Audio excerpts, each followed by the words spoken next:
So this lifestyle YouTuber guy apparently failed to pay his staff while he's still flexing with his Lambos and his guns. Now this sounds very horrible. Don't worry, this is not going to be a fake guru exposed video. This is literally just me trying to shed some light onto a situation that has ruddled the infobiz a little bit. There's been a Twitter shitstorm about a young man named Sam Millsap. I don't know him. I hadn't heard about him before this situation. And to be honest, I also wanted to have at least a week or two between this whole thing blowing up and this video, because this is by no means kind of like a trend hopping video. This is just trying to give you, the dear viewer and beloved subscriber viewer of this channel, real insights into what it means to build a legitimate online business in the info space, scale that up to 500,000 plus a month. That is exactly what we're talking about here on this wonderful channel. Now, this is no income claim by any means. This is just like generally sharing my experiences of scaling multiple of my own businesses up to multiple 7 figures a year, and now also hopefully very soon to 8 figures a year. That being said, let's crack right into it. So here's the general gist of the situation. We have this fella here on Twitter that kind of, it looks out to be like the main thing that blew up this entire story. He said, "I've had enough for the past 6 months. Sam Millsap has owed my team over $65,000. We've paid our reps that he owed out of pocket. And I really did not want to do this, but I have 5+ people reaching out to me daily, but not getting paid. And here's some proof and screenshots, etc." So it seems like this Jace England fella here is collaborating to some sort of degree, or has been collaborating with Sam Millsap, and didn't get paid, and neither did his sales reps. And what's pretty interesting here is we have another guy then that corroborated that even more. He says, "Thought we could solve this with Sam, but looks like he rather just runs away from his problems. Ended up paying the sales team out of pocket to make sure they're straight. But lots of lessons learned from this. Social media is not what it looks like. People who can barely afford their next month's rent are buying stupid shit instead of paying out their team. And people look up to people like this, which is crazy." And I have a couple of words to say here about this as well. It's interesting. So when I went on YouTube to find Sam Millsap, this young fella, I want to give a little bit more of a less sexy opinion on this, because everybody's just, trying to shitstorm on the fake guru, etc. Look, he's a young man. He's 22, 23 years old. Kudos for him for trying to carve his path, and which is pretty interesting. And a lot of his videos seem to actually be on the value giving side, right? It's like stop the negative self-talk, which I believe is definitely helpful for a lot of young folks out there. And he's talking about why 90% of online coaches never make 10K a month, etc., which is all great. Like, that is what I used to do in my 20s, and this content is very helpful. It definitely changed my life, content like this. And then, you see other things like my entire gun collection revealed, and this truck should be illegal, Raptor R walkthrough, etc. So the picture that I get here as someone who's been through that, rent a Lambo and spend lavishly on lifestyle phase himself, there's a couple red flags here. It seems to me like, okay, he's crushing it enough, so he feels like he's making some good money for the first time in his life. And again, kudos to that. And he's starting to spend it. And that's a very, very bad thing. And it can result in a lot of problems, as we've evidently been seeing here. So let's get back to the core issue. He doesn't want to pay sales reps, and his own words about that are actually pretty interesting, because he did talk about this publicly. Let's have a look. If I take my car to the mechanic to get it upgraded, and instead you break it to where it does not run, you lied to me about your experience, I will not pay you. Yes, I think the sales reps deserve to be paid. Why did I say I was going to pay them? Because I've been nice. This has happened to me so many times. I've been overpromised, underdelivered, and I've always paid people out. But this time, I was like, you know what? No. And it's an interesting thing that he says here. He says he doesn't want to pay the sales reps because they overpromised and they underdelivered. Now, in the B2B sphere, if you enter in a sort of a partnership, whether that's a sales agency or, with your own sales reps, there's no such thing as promises. You lay out in a contract the payment modalities, basically laying out who gets paid, what amount, if X KPIs are fulfilled. This kind of sort of seems to me was just two bros here saying, "Hey bro, you make some money? Yeah, let's go make some money. I'll pay you." I don't know if that's actually how it went, but ultimately it does seem that there was no contracts in place. There was nothing written down. And trust me, I've learned this the hard way. With sales teams, you want to lay things out on a contractual basis. That includes, of course, a base level NDA. And of course, you also want to lay out how much they're getting paid. And you also want to lay out their KPIs. The more you have this written down, the less sort of I ain't paying type of situation will arise later on. For sales reps specifically, that is pretty straightforward. They get an industry standard of probably around 10% on cash that they're collecting. So have they collected that? Yes or no? The answer is yes. They're gonna need to get paid. Whether you on the front end or on the back end are profitable enough to do so is entirely up to you, my friend. And it sucks if the marketer, more about this in a second here, is not making ads that convert well enough, but ultimately it is your responsibility to pay these damn people. They have done the work. The other thing that I'm asking myself here is, who's managing the sales team? This awfully a lot seems to me like I'm not going to take responsibility for a sales team. I'm going to outsource that shit so I have more time hitting the gym, driving my Lambo, and shooting my guns. Again, this is just me assuming that this is what happened. I don't want to be an asshole here. But that is awfully a lot seeming like that is the case. And if that is the case, my advice to you here is, as cool as it sounds to have someone completely take over something and you, the CEO, don't have to bother with that anymore, you still want to bother with it enough. You still want to bother with it enough so you either A, are you controlling instance yourself, which means you're checking the numbers daily, you're checking in with the team daily, or you put in the time and effort to bring a manager up or bring a manager in to do so. And that then needs to be a person that you 100% trust with your business and therefore your life, that they're doing their job properly.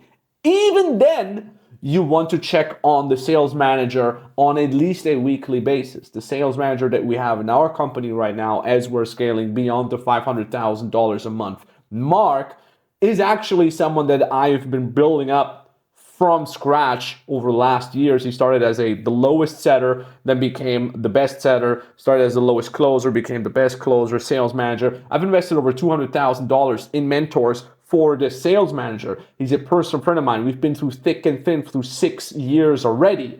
I know very well this guy is gonna fucking do what he needs to do. I still have weekly meetings with him, twice a week actually. So that's kind of the bigger lesson here. Now let's have a look at what he says in regards to the marketing and what really happened that even got him into a situation where he allegedly cannot pay his sales reps. And he told me, went in, looked at my stuff, and he's like, with your offer, with your proof, with your personal brand, like, bro, we could be doing $1 million a month. Now, first month, very important to know, so we're going to start running ads, right? And Jace goes, oh, I just bought Jeremy Haynes' ads course. Your ads are going to print. Red flags start going off. I'm like, I agree. That is a little bit of a red flag. I just bought a random course. Now, granted, Jeremy Haynes is amazing. I've had him on the podcast. Obviously, shout out to you, Jeremy. But the main problem here is that I see is that this fella here says we can do $1 million a month based on your proof, based on your brand, etc. Every time you're thinking and planning to get $1 million a month, you need to do two things. You need to A, deploy logic, and B, deploy the actual math. This is a classic fallacy with all these organic people that are just like, well, I'm organically getting all my leads, I'm making a ton of money, let's go for $1 million a month. Okay, well, let's deploy the logic here, especially if this guy is selling you on the idea of paid advertising. So the logic here is number one, is there proof of concept? Meaning what you're selling, is it being bought? In this case, probably yes, because he is making multiple $100,000 allegedly a month with his organic brand. However, is there proof of concept for cold traffic advertising? That is a whole other world. I've been there myself with my second multi-seven-figure a year business where we were used to making $500,000 a month organically, selling to fans, selling to people that trust me, selling to people that have been following me for months or even years. And then we said, well, let's just do paid advertising. But these people didn't know me, they didn't trust me. I was just one out of many ads that they would be forced to see as they're scrolling through their everyday content. That is an entirely different world. So when a marketer or a marketing agency comes up to you as a business owner and says, oh, we can just deploy cold traffic to your existing organic traffic, you need to ask yourself first, is there even a proof of concept that this whole thing converts to cold traffic? Because these people do not know you.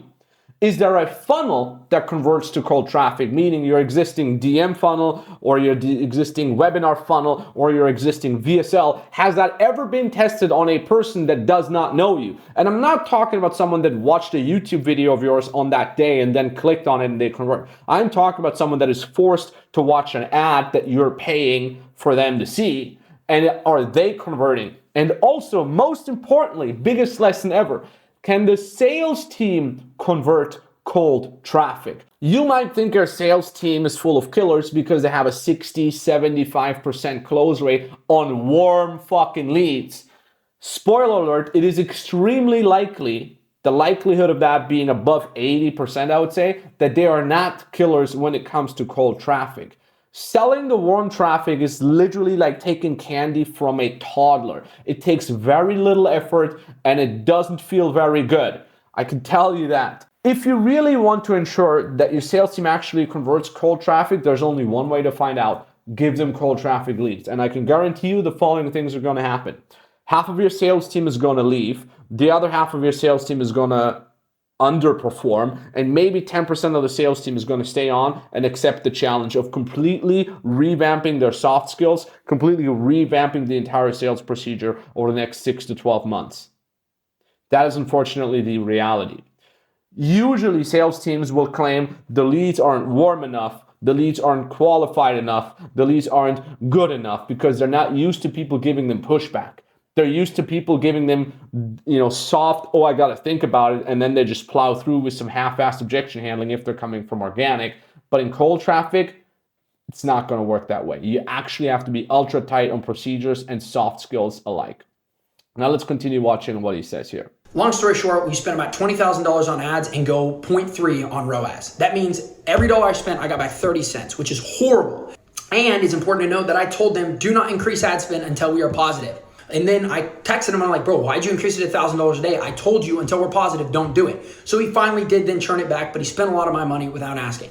0.3 ROAS is indeed horrible. And yes, do not increase ad spend until you're positive. But the way this is framed kind of gives me a little bit of insight into the business owner's thought process here and how they're actually thinking, because there's a lot of nuance that is missing. It's not just about the ROAS or are we positive or not. There's so many layers, so many levels in between. For example, do people actually watch the ads? Do people then respond to the CTAs in the ads? Do people then opt in? If so, what's the opt-in rate if there is an opt-in, like an email opt-in or a phone number opt-in? And these things need to be tested. What's the watch rate on the landing page VSL? If there is a VSL on the landing page, or if it's just a sales page, how many people are staying on that sales page, if there is one? What's the booking rate? How many people who actually watch or consume the landing page are actually ending up booking a call with your sales team? And then if they book, how's the sales team dealing with these cold leads? More about this later. But the big overarching lesson here, and this is coming to a 1 out of 2 big conclusions in this video here, is adding paid ads to organic can be a nightmare if done wrong. I know this because in 2019, my second business hit the multi-7 figures a year mark and was all organic. And I faced the decision, do I want to take all my money and cash out? Do I want to continue with organic? Or do I want to add paid advertising to that whole spiel, knowing very well that paid advertising is going to, take a lot of time and effort. Now, young and naive as I was, as I'm assuming this young fella Sam here is as well, I thought, let's add paid advertising. What's it going to take? Maybe 1 or 2 months and we'll figure it out.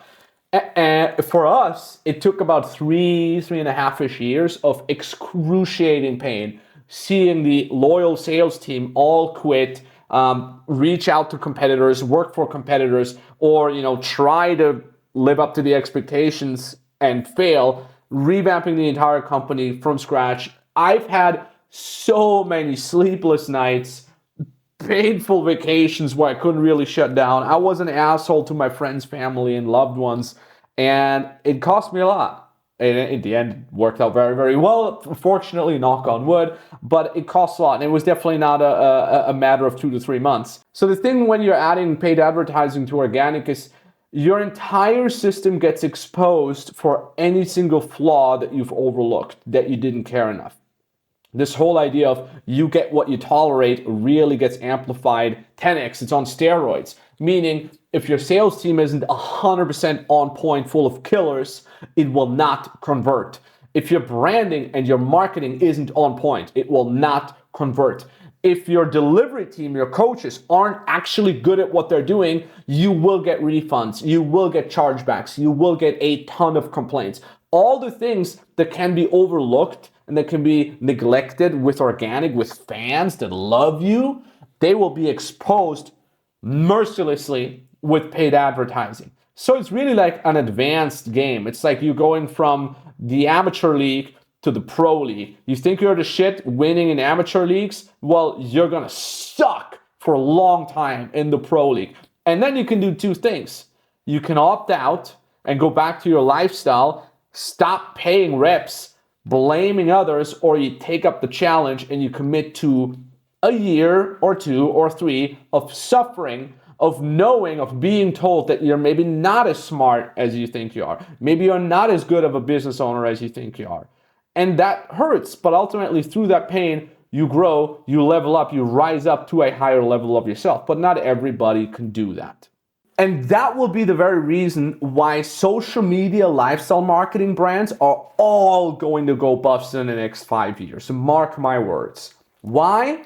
Because it's very easy to fake flex nowadays. You can literally rent Bugattis, Ferraris, Lambos everywhere. You can pay a budget flight to Dubai, pay a couple $100 to rent a Lambo for a couple hours and just film footage nonstop that you then later on sprinkle in as much as you want. Even if you actually lease a Lambo or a Ferrari, you can do so with a couple $1,000s a month. So if you're making $50K a month and you're spending $7K a month on a leased Lambo, yeah, that definitely works. It doesn't mean that you actually bought it cash with 300, 400K. So even if you do flex, you're just one among million of other kids out there who are flexing. I mean, how many young, handsome, fit guys with Lambos are out there nowadays? And yeah, I was one of them. I literally was one of these handsome, hopefully, fit, rented Lambo kind of guys. And it was cool. And again, like, I don't want to shit on the Sam fella here, because kudos to him for at least putting himself out there. But at the same time, I don't think there's a lot of longevity behind this strategy, because ultimately you will be replaced. The only way to make money in the next 5 years, the only way to get out of this bucket of fit, handsome looking fake flexers out there is building a brand that is based on authenticity and realness. Show your vulnerabilities. It's actually much more valuable than you think.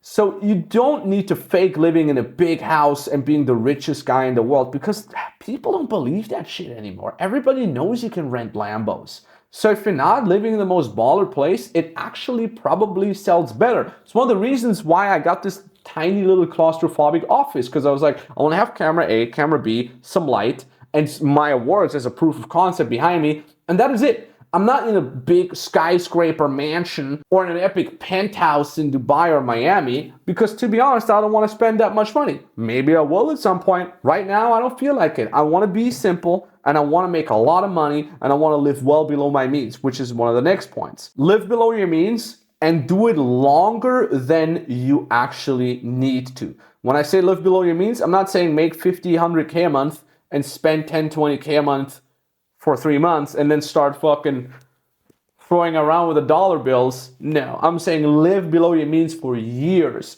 Build up actual wealth, invest it into whatever, gold, stocks, S&P 500, crypto if you feel a little bit of gambly, real estate. Put money into those things. Those will actually throw off way more money than your fake lifestyle rented Lambo. Because again, it's almost something that hurts your business more than it actually does good for you nowadays. If I see someone reaching out to me, oh man, I can help you build your brand, and I see a Lambo or a Dubai skyline photos on that Instagram account, I'm immediately thinking, okay, this guy's just a fraud.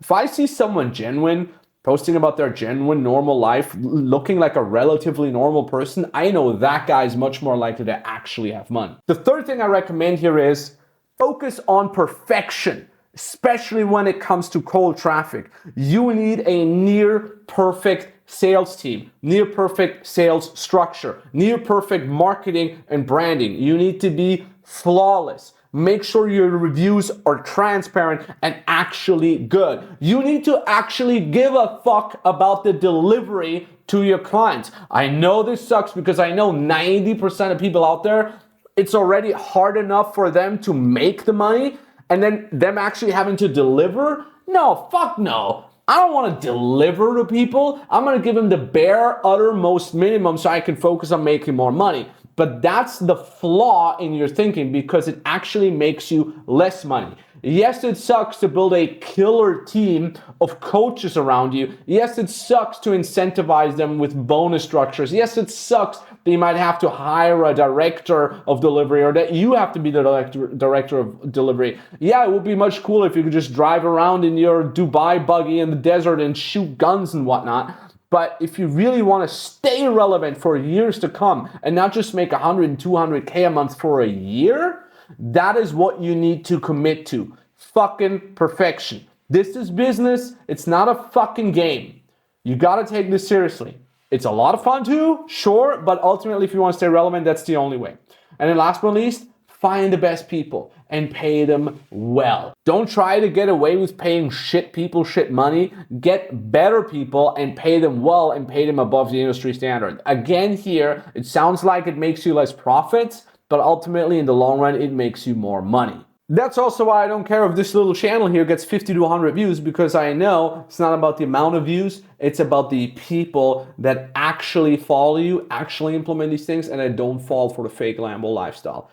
Hope that's you. Thank you so much. Hey, if you want to work with me and my team personally to scale you from 50-ish K a month to 100K a month, 200K a month, all the way up to 500K a month, we can help you. There's a link down in the description for you to apply. Other than that, subscribe. Thanks so much. See you in the next one. Cheers.